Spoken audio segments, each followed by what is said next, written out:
क्या आपने कभी सोचा है कि अपने रिसोर्सेज को स्केल करने के बाद भी सिस्टम क्रैश की हो जाता है? अक्सर ऐसा इसलिए होता है क्योंकि सिस्टम ने अपनी कैपेसिटी से ज्यादा हैंडल करने की कोशिश की और वो एक कास्केडिंग डेथ स्पाइरल में फंस गया। सिस्टम इंजीनियरिंग सीरीज में आपका स्वागत है। मेरा नाम कबीर आनंद है। ये एपिसोड 28 है और आज हम लोड शेडिंग को इस तरह से समझेंगे जो आपको इस टॉपिक पर सिस्टम इंजीनियरिंग इंटरव्यूज की तैयारी करने में मदद करेगा। इंटरव्यू में जब आप ये दिखाते हैं कि पूरे एप्लीकेशन को बचाने के लिए आप कैसे स्ट्रैटेजिक तरीके से लो प्रायोरिटी ट्रैफिक को सैक्रिफाइस करेंगे, तो इससे ये साबित होता है कि आपको असली प्लेटफॉर्म रेजिलियंस की गहरी समझ है। शुरुआत में हम उस टिपिंग पॉइंट को समझेंगे जहां आने वाली रिक्वेस्ट्स आपके प्लेटफॉर्म की कैपेसिटी को पूरी तरह सैचुरेट कर देती हैं। आप देखेंगे कि कैसे हर रिक्वेस्ट को एक्सेप्ट करके पोलाइट बनने की कोशिश असल में एक कैस्केडिंग डेथ स्पाइरल शुरू कर देती है, जिससे पूरा सिस्टम ही बैठ जाता है ना? इसके बाद हम उन 4 आर्किटेक्चरल पिलर्स की गहराई में जाएंगे जो चीज़ों को स्टेबल रखते हैं: admission control, priority queues, overload protection और rate limiting. System design interviews के लिए इन्हें समझना बहुत ज़रूरी है, क्योंकि आपको ये समझाना होगा कि डाउनस्ट्रीम के महंगे रिसोर्सेज को जलने से बचाने के लिए एच पर ही ट्रैफिक को कैसे फिल्टर किया जाए। हम 5 कोर कॉन्सेप्ट्स को भी एक्सप्लोर करेंगे, जिसमें ये शामिल है कि प्रायोरिटी हैंडलिंग को कैसे इंप्लीमेंट करें ताकि आपकी ज़रूरी रिक्वेस्ट्स शोर में कहीं खो ना जाए, और ग्रेसफुल रिजेक्शन का इस्तेमाल कैसे करें ताकि कनेक्शन को लटकाए रखने के बजाय एक क्लीन एरर वापस भेजा जा सके। आखिर में हम मुश्किल डिज़ाइन डिसीजंस और एब्सोल्यूट अवेलेबिलिटी और सर्विस लेवल के बीच के फंडामेंटल ट्रेड ऑफ पर बात करेंगे। हम देखेंगे कि लार्ज स्केल इंजीनियरिंग में ना कह पाना असल में कितनी बड़ी गलती है।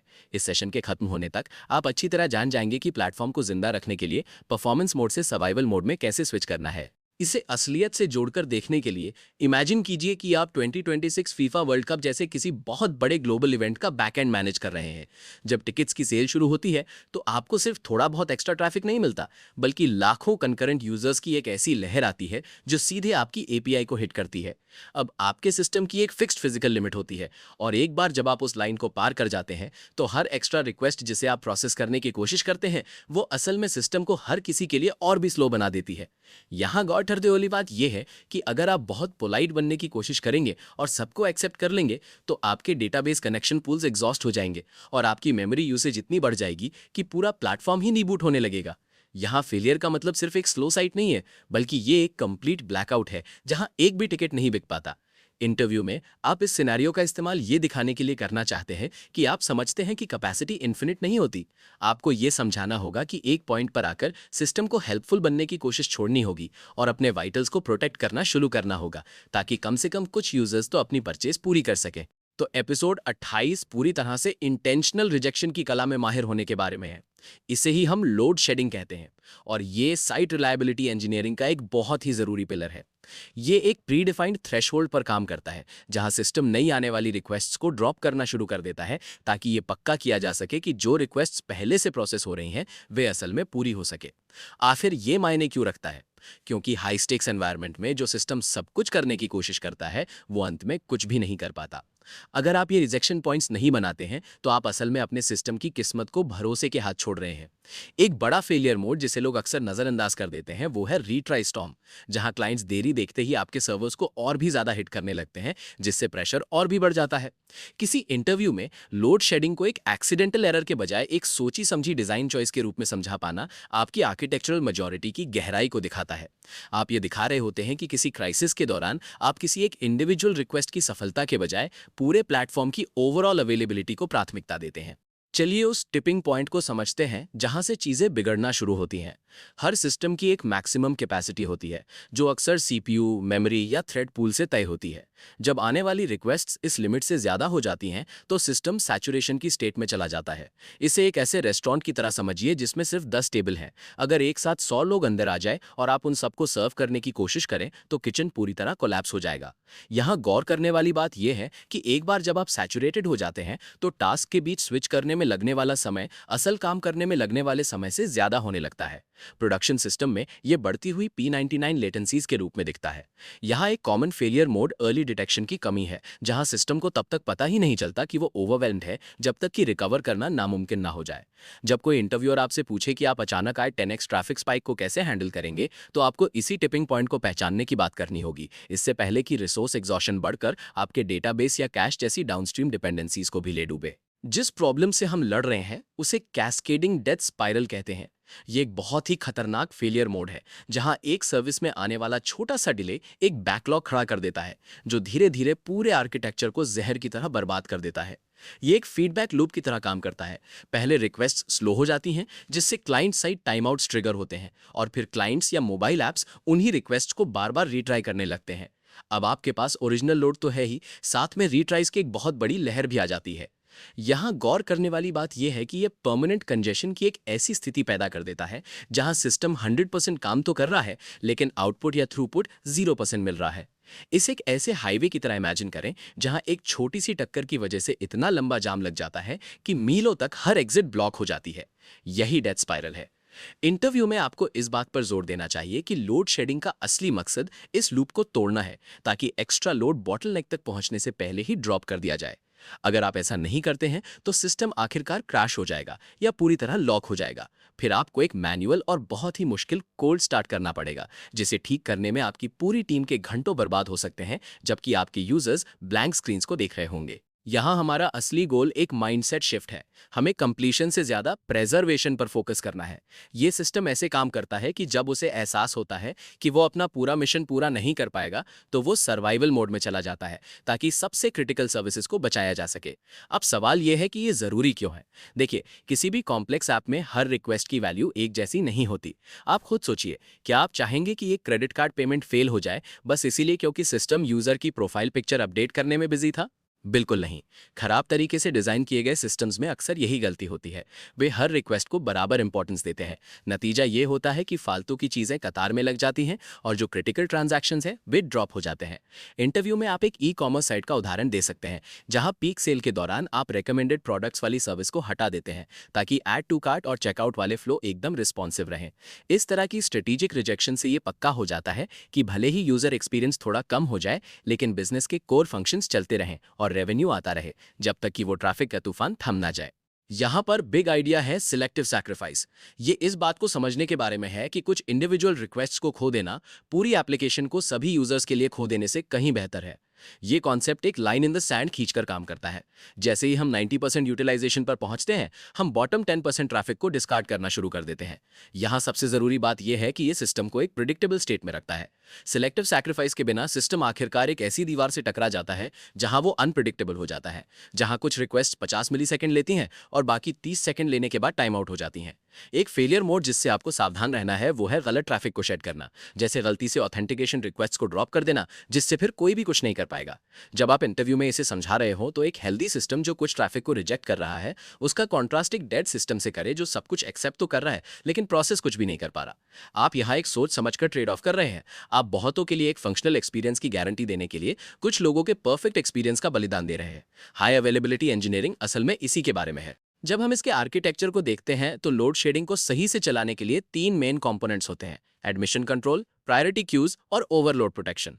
एडमिशन कंट्रोल एज पर डिफेंस की पहली लाइन की तरह काम करता है जो ये तय करता है कि किसी रिक्वेस्ट को अंदर आने देना है या नहीं।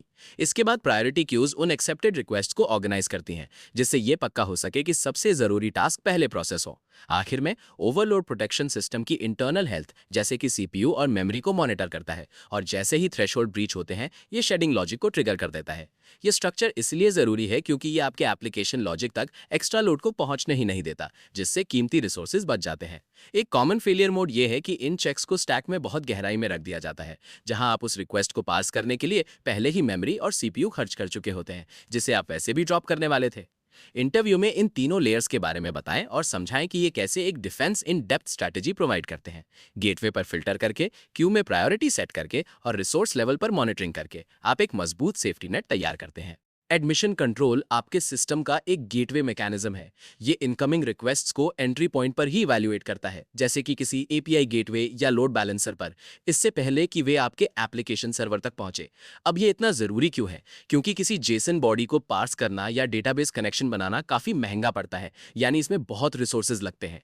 अगर आपको पता है कि आप अपनी फुल कैपेसिटी पर है तो आपको उस रिक्वेस्ट को फ्रंट डोर पर ही रोक देना चाहिए ताकि वे रिसोर्सेज उस काम के लिए बचाए जा सके जिसे आप वाकई पूरा करना करना चाहते हैं। उदाहरण के लिए, अगर आपके गेटवे को दिखता है कि बैकएंड लेटेंसी दोगुनी हो गई है, तो वो तुरंत एरर रिटर्न करना शुरू कर सकता है। यहाँ एक फेलियर मोड ये हो सकता है कि कोऑर्डिनेशन की कमी हो, जहाँ गेटवे ट्रैफिक भेजता रहता है क्योंकि उसे एहसास ही नहीं होता कि बैकएंड स्ट्रगल कर रहा है। इंटरव्यू में आप इसे चेक एंड एक्शन फेज के रूप में डिस्क्राइब करें। आप सिस्टम की हेल्थ चेक करते हैं और अगर वो खराब है तो आप एंट्री डिनाई करने का एक्शन लेते हैं। ये आपके कोर एप्लीकेशन को बहुत ज्यादा कनेक्शन वॉल्यूम से ओवरवेल्म होने से बचाता है, जिससे उन रिक्वेस्ट्स के लिए एनवायरनमेंट स्टेबल रहता है जिन्हें पहले ही एडमिट किया जा चुका है। प्रायोरिटी क्यूज वो तरीका है जिससे हम प्रेशर के दौरान काम की ऑर्डरिंग को हैंडल करते हैं। ये ऐसे काम करता है कि आने वाली हर रिक्वेस्ट को मेटा डेटा के बेसिस पर एक प्रायोरिटी लेवल के साथ टैग कर दिया जाता है, जैसे कि क्या यूजर किसी पेड टियर पर है या फिर क्या वो रिक्वेस्ट चेकआउट जैसे किसी क्रिटिकल पाथ के लिए है। जब सिस्टम बिजी होता है तो ये हाई प्रायोरिटी आइटम्स लाइन में सबसे आगे आ जाते हैं, जबकि लो प्रायोरिटी टास्क इंतजार करते हैं या फिर ड्रॉप कर दिए जाते हैं। यहाँ सबसे जरूरी बात यह है कि ये पक्का करता है कि आपके सबसे वैल्यूएबल या टाइम सेंसिटिव ऑपरेशंस कम इंपॉर्टेंट बैकग्राउंड टास्क की दीवार के पीछे ना फंस जाए। एक सिनेरियो इमेजिन करिए जहां सिस्टम हजारों ईमेल नोटिफिकेशंस प्रोसेस कर रहा है। आप नहीं चाहेंगे कि एक लॉगिन रिक्वेस्ट को 10 सेकंड तक वेट करना पड़े क्योंकि क्यू लो प्रायोरिटी अलर्ट से भरी हुई है। इसमें एक कॉमन फेलियर मोड होता है जिसे प्रायोरिटी इन्वर्जन कहते हैं, जहां एक लो प्रायोरिटी टास्क ने वो लॉक पकड़ रखा होता है जिसकी जरूरत हाई प्रायोरिटी टास्क को है, जिससे पूरा सिस्टम स्टॉल हो जाता है। इंटरव्यू में ये जरूर समझाएं कि आप वेटेड क्यूज का इस्तेमाल कैसे करेंगे ताकि पीक टाइम में भी आपके मस्ट हैव फीचर्स रिस्पॉन्सिव बने रहे। ओवरलोड प्रोटेक्शन हमारे पूरे ऑपरेशन का दिमाग है। ये सेंसर्स और सर्किट ब्रेकर्स का इस्तेमाल करके सिस्टम हेल्थ मैट्रिक्स जैसे कि सीपीयू यूसेज, मेमोरी प्रेशर और रिक्वेस्ट लेटेंसी को रियल टाइम में मॉनिटर करता है। जब ये मैट्रिक्स एक खास थ्रेशोल्ड को हिट करते हैं तो प्रोटेक्शन मैकेनिज्म एक स्विच फ्लिप कर देता है, जिससे सिस्टम नॉर्मल स्टेट से हटकर एक प्रोटेक्टेड सर्वाइवल स्टेट में चला जाता है। अब सवाल यह है कि ये इतना जरूरी क्यों है? क्योंकि ये क्राइसिस के समय रिस्पांस को ऑटोमेट कर देता है, जिससे अगर सुबह के 3 बजे भी कोई ट्रैफिक स्पाइक आए तो किसी इंसान को बीच में दखल देने की जरूरत नहीं पड़ती। उदाहरण के लिए, अगर मेमोरी यूसेज 85% तक पहुंच जाता है तो सिस्टम ऑटोमेटिकली ऐसी किसी भी रिक्वेस्ट को रिजेक्ट करना शुरू कर सकता है जिसमें बहुत ज्यादा मेमोरी एलोकेशन की जरूरत हो। यहाँ एक बड़ा फेलियर मोड ये है कि अगर थ्रेशोल्ड्स बहुत ज्यादा सेंसिटिव हों तो इससे फ्लैपिंग होने लगती है, यानी सिस्टम बार बार ट्रैफिक एक्सेप्ट और रिजेक्ट करने के बीच टॉगल करता रहता है। इंटरव्यू में आपको ये डिस्कस करना चाहिए कि आप लोड टेस्टिंग के आधार पर इन थ्रेशोल्ड्स को कैसे सेट करेंगे, ताकि ये पक्का हो सके कि वे क्रैश रोकने के लिए समय पर ट्रिगर हों, लेकिन इतने जल्दी भी नहीं कि बिना वजह सर्विस में रुकावट आने लगे। अब चलिए रेट लिमिटर के बारे में बात करते हैं, जो थ्रॉटलिंग का ही एक खास तरीका है। ये इस तरह काम करता है कि किसी एक यूजर आईपी एड्रेस या एपीआई की के लिए एक लिमिट सेट कर देता है कि वो एक तय समय के अंदर कितनी रिक्वेस्ट भेज सकते हैं। यहाँ सबसे जरूरी बात यह है कि ये किसी एक नॉइजी नेबर को आपके सिस्टम की पूरी कैपेसिटी हड़पने से रोकता है, ताकि कहीं एक जगह ओवरलोड ना हो जाए। सोचिए, अगर किसी डेवलपर की स्क्रिप्ट में कोई गड़बड़ हो जाए और वो आपकी एपीआई को हर सेकंड 10,000 बार कॉल करने लगे, तो बिना रेट लिमिटर के वो अकेला यूजर बाकी सबके लिए पूरा प्लेटफॉर्म डाउन कर सकता है। एक कॉमन फेलियर मोड यह होता है कि लोग रेट लिमिटर के लिए ग्लोबल लॉक का इस्तेमाल करते हैं, जो स्केल करते समय खुद ही एक बॉटलनेक बन सकता है। इंटरव्यू में ये जरूर समझाएं कि आप ट्रैफिक के बर्स्ट को मैनेज करने के लिए लीकी बकेट या टोकन बकेट एल्गोरिथम का इस्तेमाल कैसे करेंगे। आपको ये दिखाना है कि आप सिस्टम की टोटल कैपेसिटी को प्रोटेक्ट कर रहे हैं और ये पक्का कर रहे हैं कि हर यूजर को उसका जायज हिस्सा मिले। साथ ही हाई स्ट्रेस के समय जो भी अपने कोटे से ज्यादा बढ़े उसे आप तुरंत कट ऑफ कर सके। जैसे जैसे हम लोड शेडिंग के की कॉन्सेप्ट्स की गहराई में जाएंगे, ऐसे 5 बेसिक टर्म्स हैं जिन्हें सिस्टम डिजाइन इंटरव्यू के लिए समझना आपके लिए बहुत जरूरी है। ये हैं खुद load shedding, admission control, priority handling, graceful rejection और ओवरलोड प्रोटेक्शन। इनमें से हर एक उस डिफेंसिव स्ट्रैटेजी की अलग लेयर को दिखाता है जिसके बारे में हम बात कर रहे हैं। ये सब मिलकर एक हब एंड स्पोक मॉडल बनाते हैं, जहां मेन गोल सिस्टम की स्टेबिलिटी है और ये स्पेशलाइज्ड सब कॉन्सेप्ट्स उसे सपोर्ट करते हैं। ये समझना बहुत जरूरी है कि ये एक दूसरे से अलग कैसे हैं। उदाहरण के लिए, रेट लिमिटिंग इंडिविजुअल कोटा के बारे में है, जबकि लोड शेडिंग सिस्टम की ओवरऑल हेल्थ पर फोकस करती है, चाहे ट्रैफिक कहीं से भी आ रहा हो। इंटरव्यू में एक कॉमन गलती इन टर्म्स को एक दूसरे की जगह इस्तेमाल करना है। अगर आप साफ तौर पर यह समझा सकें कि ओवरलोड के दौरान प्रायोरिटी हैंडलिंग कैसे एडमिशन कंट्रोल लेयर को गाइड करती है, तो आप ये दिखा रहे हैं कि आपको एक सेल्फ हीलिंग आर्किटेक्चर बनाने की गहरी समझ है। अब हम इनमें से हर एक को और विस्तार से समझेंगे, ताकि आपके पास एक ठोस मेंटल मॉडल हो कि ये रियल प्रोडक्शन एनवायरनमेंट में कैसे काम करते हैं। लोड शेडिंग का कोर कॉन्सेप्ट यह है कि सिस्टम की परफॉर्मेंस बनाए रखने के लिए जानबूझकर कुछ काम को ड्रॉप कर दिया जाए। ये ऐसे काम करता है कि सिस्टम खुद प्रोएक्टिवली ये डिसाइड करता है कि कुछ रिक्वेस्ट्स को फेल कर देना बेहतर है, बजाय इसके कि वो सबके लिए स्लो हो जाए। आखिर ये इतना ज़रूरी क्यों है? क्योंकि जब कोई सिस्टम ओवरलोड होता है तो उसका थ्रूपुट अक्सर एकदम से गिर जाता है। अगर आप एक्सेस लोड को शेड कर देते हैं तो आप थ्रूपुट को उसके मैक्सिमम पॉसिबल लेवल पर बनाए रख सकते हैं। एक लिफ्ट का उदाहरण लीजिए, जिसमें सिर्फ 10 लोग आ सकते हैं। अगर 15 लोग उसमें घुसने की कोशिश करेंगे तो वो हिलेगी तक नहीं। लोड शेडिंग उस गार्ड की तरह है जो दरवाजे पर खड़ा होकर कहता है कि सिर्फ 10 लोग ही अंदर जा सकते हैं, ताकि लिफ्ट अपना काम ठीक से कर सके। यहाँ एक बड़ा फेलियर मोड विजिबिलिटी की कमी है।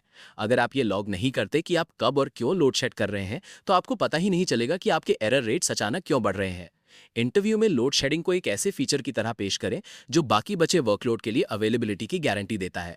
ये कैटास्ट्रोफिक फेलियर को मैनेज्ड और पार्शियल डिग्रेडेशन में बदल देता है, जिसे हैंडल करना कहीं ज्यादा आसान होता है। एडमिशन कंट्रोल का पूरा कॉन्सेप्ट एज पर फिल्टरिंग करने के बारे में है। ये आपके स्टैक की सबसे ऊंची लेयर पर, जैसे कि सीडीएन या लोड बैलेंसर पर ही रिक्वेस्ट्स को रोक देता है, इससे पहले कि वे आपके कंप्यूट रिसोर्सेज तक पहुंचे। अब सवाल यह है कि ये इतना जरूरी क्यों है? देखिए, एक रिक्वेस्ट जिस भी लेयर से गुजरती है वो कुछ ना कुछ कंज्यूम करती है, चाहे वो बैंडविड्थ हो, सीपीयू साइकिल्स हो या मेमोरी। अगर आप एज पर ही किसी रिक्वेस्ट को रिजेक्ट कर देते हैं तो आपको एक तरह से फ्री रिजेक्शन मिल जाता है, जिससे आपके बैकएंड की हेल्थ पर कोई असर नहीं पड़ता। उदाहरण के लिए, मान लीजिए कि आपकी एप्लीकेशन डेटाबेस लॉक्स की वजह से स्ट्रगल कर रही है, तो आपका एडमिशन कंट्रोल आने वाले ट्रैफिक को देख सकता है और ऐसी किसी भी रिक्वेस्ट को ड्रॉप कर सकता है जो रीड ओनली नहीं है। यहाँ एक फेलियर मोड जिससे आपको बचना चाहिए वो है एक स्टैटिक एडमिशन पॉलिसी, जो बैकएंड के रियल टाइम प्रेशर के हिसाब से खुद को ढालती नहीं है। इसकी वजह से ऐसा हो सकता है कि आप उस वक्त भी ट्रैफिक रिजेक्ट कर रहे हों जब आपके पास असल में स्पेयर कैपेसिटी मौजूद हो। इंटरव्यू में इस बात पर जोर दें कि कैसे ये एक कास्केडिंग डिफेंस तैयार करता है, जहां आर्किटेक्चर की हर लेयर सिर्फ उसी ट्रैफिक के लिए जिम्मेदार होती है जिसे उसके ऊपर वाली लेयर ने पहले ही वैलिडेट और सेव घोषित कर दिया है। प्रायोरिटी हैंडलिंग शेडिंग डिसीजन का सबसे इंटेलिजेंट हिस्सा है। ये मेटा डेटा का इस्तेमाल करके काम करता है, जैसे कि यूजर का सब्सक्रिप्शन टियर क्या है, रिक्वेस्ट किस टाइप की है या रिक्वेस्ट कितनी पुरानी है, ताकि ये तय किया जा सके कि किसे प्रोसेस करना है और किसे ड्रॉप। यहाँ सबसे जरूरी बात यह है कि इसकी मदद से आप अपने सिस्टम के बिहेवियर को बिजनेस गोल्स के साथ अलाइन कर सकते हैं। अगर हम एक क्वाड्रेंट स्टाइल डिसीजन मैट्रिक्स को देखें तो आप पेमेंट कंप्लीट करने जैसे हाई इंपॉर्टेंस और हाई अर्जेंसी वाले टास्क को उन लो इंपॉर्टेंस टास्क के मुकाबले प्रायोरिटी देंगे, जैसे कि रिसेंटली व्यूड आइटम्स की लिस्ट फेच करना। इसमें एक कॉमन फेलियर मोड स्टारवेशन का होता है, जहां लो प्रायोरिटी टास्क कभी प्रोसेस ही नहीं हो पाते, क्योंकि सिस्टम पर लगातार इतना लोड बना रहता है कि वे हमेशा के लिए क्यू में ही फंसे रह जाते हैं। इंटरव्यू में इसे काउंटर करने के लिए आप एक ऐसी स्ट्रैटेजी सजेस्ट कर सकते हैं जहां लो प्रायोरिटी आइटम्स के लिए भी कैपेसिटी का एक छोटा हिस्सा गारंटीड हो। इससे ये पता चलता है कि आप सिर्फ टॉप टियर यूजर्स के बारे में नहीं, बल्कि पूरे सिस्टम की फेयरनेस के बारे में सोच रहे हैं। वैल्यू के आधार पर शेडिंग डिसीजन लेकर आप ये पक्का करते हैं कि सबसे इंपैक्टफुल काम को सफल होने के लिए हमेशा जरूरी रिसोर्सेज मिलते रहें। ग्रेसफुल रिजेक्शन का मतलब है कि आप ना कैसे कहते हैं। ये एक स्टैंडर्ड और वेल फॉर्म्ड एरर रिटर्न करके काम करता है, जैसे कि HTTP 503 सर्विस अनअवेलेबल। इसके साथ अक्सर एक रीट्राई आफ्टर हेडर भी भेजा जाता है, जो क्लाइंट को ठीक ठीक बताता है कि दोबारा कोशिश करना कब सेफ रहेगा। आखिर ये इतना जरूरी क्यों है? क्योंकि अगर आप कनेक्शन को बस लटकाए रखते हैं या टाइम आउट होने देते हैं तो क्लाइंट अधर में फंसा रहता है। वो अपने खुद के रिसोर्सेज को होल्ड करके रखता है और शायद और भी ज्यादा अग्रेसिव तरीके से रिट्राई करने लगता है। एक ग्रेसफुल रिजेक्शन पूरे इकोसिस्टम को रिकवर करने में मदद करता है, क्योंकि ये क्लाइंट को वो जानकारी देता है जिसकी उसे पीछे हटने के लिए जरूरत है। उदाहरण के लिए, एक मोबाइल ऐप जिसे 503 एरर मिलता है, वो सिर्फ लोडिंग व्हील घुमाने और क्रैश होने के बजाय एक फ्रेंडली मैसेज दिखा सकता है कि हम अभी बिजी हैं, 1 मिनट में फिर से कोशिश करें। एक कॉमन फेलियर मोड ये है कि आप एक जेनेरिक 500 एरर रिटर्न कर देते हैं, जिससे क्लाइंट को ये पता नहीं चलता कि फेलियर लोड की वजह से हुआ है। नतीजा ये होता है कि वे इसे एक बग की तरह ट्रीट करते हैं और शायद तुरंत रीट्राई करने लगते हैं। इंटरव्यू में इस बात पर जोर दें कि ये क्लियर और स्टैंडर्ड रिस्पांस एक बहुत जरूरी सिग्नल है जो रीट्राई स्टॉर्म्स को रोकने में मदद करता है। ओवरलोड प्रोटेक्शन वो बाउंड्री तय करता है जहां सिस्टम परफॉर्मेंस मोड से हटकर सर्वाइवल मोड में चला जाता है। ये सिस्टम के कोर के चारों तरफ डिफेंस की एक के बाद एक लेयर्स बनाकर काम करता है। इसे रूल्स के एक सेट की तरह समझिए। अगर लेटेंसी 1 सेकंड से ऊपर जाती है तो बैकग्राउंड जॉब्स रोक दो। अगर ये 2 सेकंड तक पहुंचती है तो 20% ट्रैफिक शेड करना शुरू कर दो, और अगर ये 5 सेकंड हिट करती है तो हेल्थ चेक एंड पॉइंट को छोड़कर बाकी सब कुछ शट डाउन कर दो। यहाँ सबसे ज़रूरी बात यह है कि ये सिस्टम को पूरी तरह कोलैप्स होने से बचाता है। लेकिन एक फेलियर मोड है जिसका ध्यान रखना बहुत ज़रूरी है, जिसे डेडली एम्ब्रेस कहते हैं। इसमें प्रोटेक्शन लॉजिक खुद इतना ज़्यादा सीपीयू इस्तेमाल करने लगता है ये डिसाइड करने में कि क्या शेड करना है, कि वो असल में क्रैश को और तेज़ कर देता है। इंटरव्यू में आपको ये समझाना चाहिए कि सर्वाइवल मोड एक टेम्परेरी और हाईली ऑप्टिमाइज स्टेट है जिसे सिर्फ सिस्टम को चालू रखने के लिए बनाया गया है।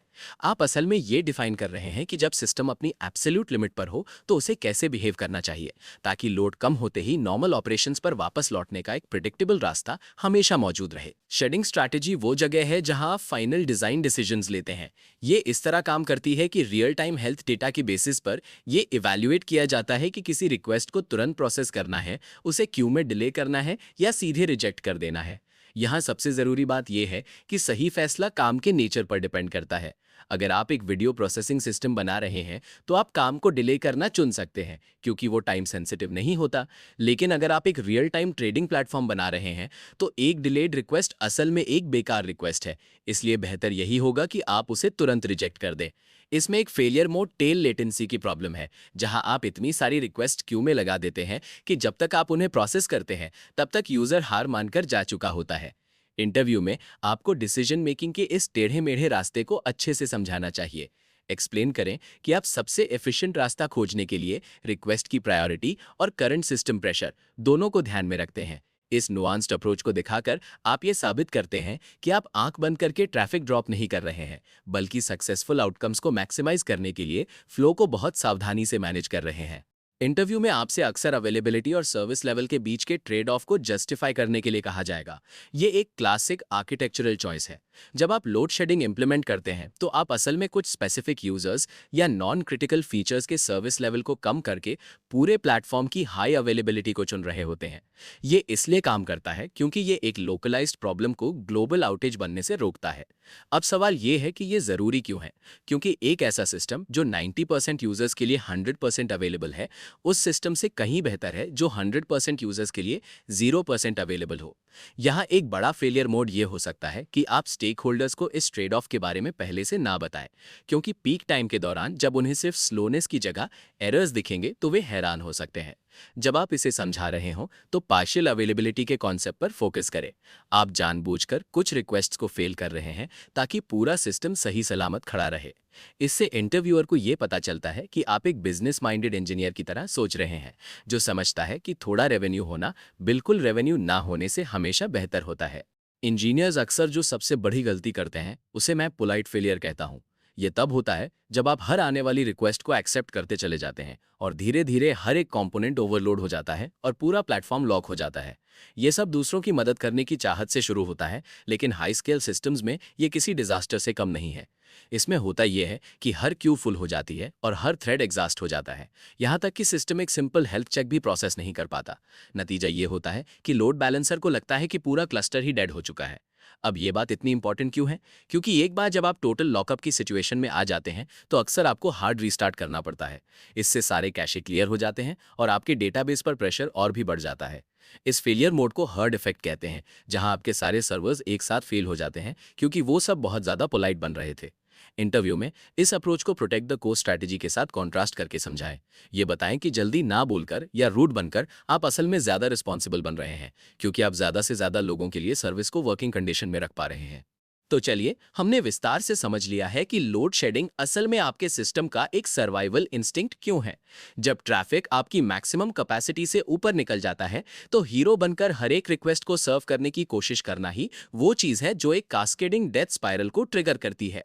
इसकी जगह आपको उन 4 आर्किटेक्चरल पिलर्स को लागू करना होगा जिन पर हमने चर्चा की थी: admission control, priority queues, rate limiters और ओवरलोड प्रोटेक्शन।